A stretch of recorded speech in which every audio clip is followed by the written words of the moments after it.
Hello, I'm Nitro. I'm not sure how many of you realise my username is a Doctor Who reference 9, and today we are here with something rather interesting. Yes, these were my souvenirs from the Crash of the Elysium, a live Doctor Who experience that I went to in 2012. Yes, these are from the 2012 production from Ipswich, though I know there was a production in 2011 in Salford, and some lucky attendees of that performance actually got to see Matt Smith as the Doctor. No, the one I went to had just a clip on the screen, but at the end of the experience, we all got letters, quote unquote, from the Doctor. Yeah. Move that wristband out of the way so you can get a nice look at it.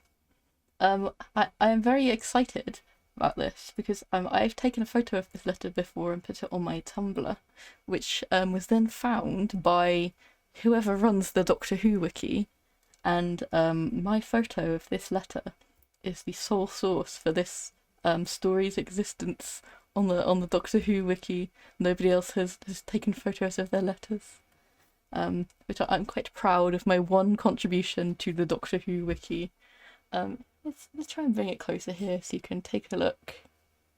Yes, I should probably put nice quality scans on the internet one of these days, but I'll read it to you. Hello. First of all, let me say thank you.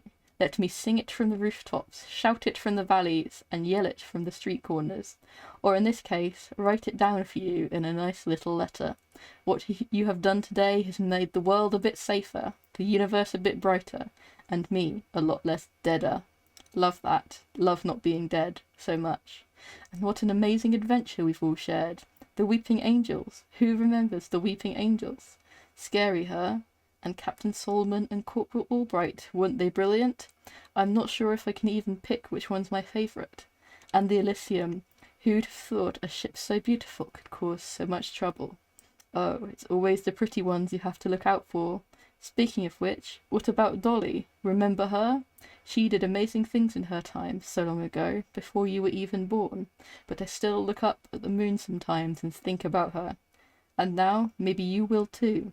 Dolly's moon, the first woman on the moon.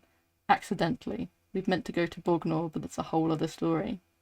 But listen to me, I won't forget this, not what you did today, not what you risked to save me, because I never forget any of my friends. So keep an eye half peeled and an ear half open, and you might just see me again one day.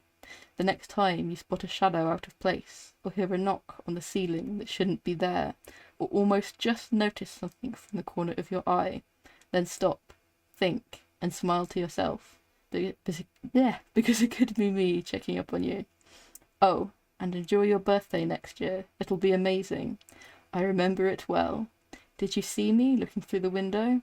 Well, look carefully and squint at the shrubbery. Love a good shrub, me. Shrubs are cool.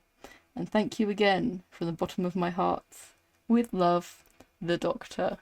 Well, wasn't that nice? I suppose this doesn't make a whole lot of sense if you didn't go to the experience. Basically, the conceit of the show was that a ship, a Victorian-era steamship called the Elysium, had finally been recovered, and you, a small snotty school child, were being taken on a school trip to see artifacts from the ship exhibited in a museum. So we got there. We were all very, very polite, looking at, I remember a deck of cards covered in barnacles, newspaper clippings in a frame, the ship's compass all rusty and crusty, and the ship's bell.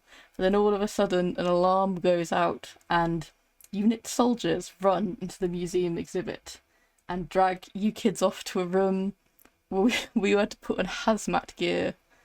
Then a lot of stuff happened.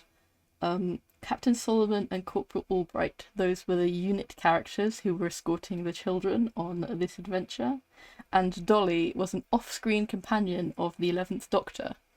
Because at some point during the story, your party of visiting school children was zapped back in time to a Victorian fairground where you'd all sit on bales of hay and talk with Dolly, who would tell you all stories about her time with the Doctor.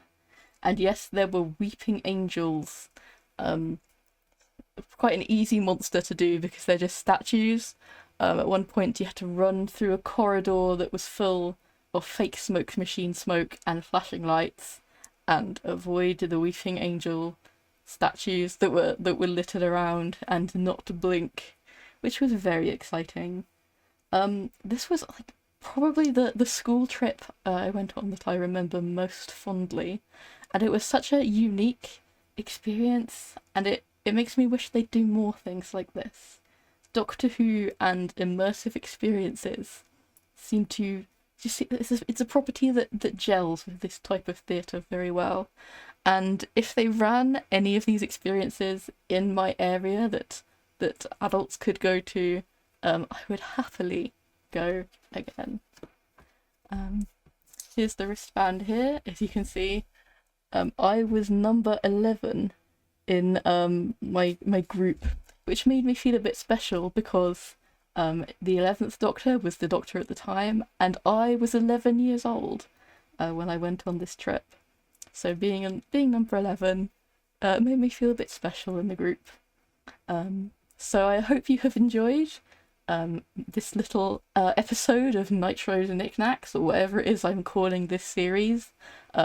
Don't subscribe, and I'll see you again soon. Bye!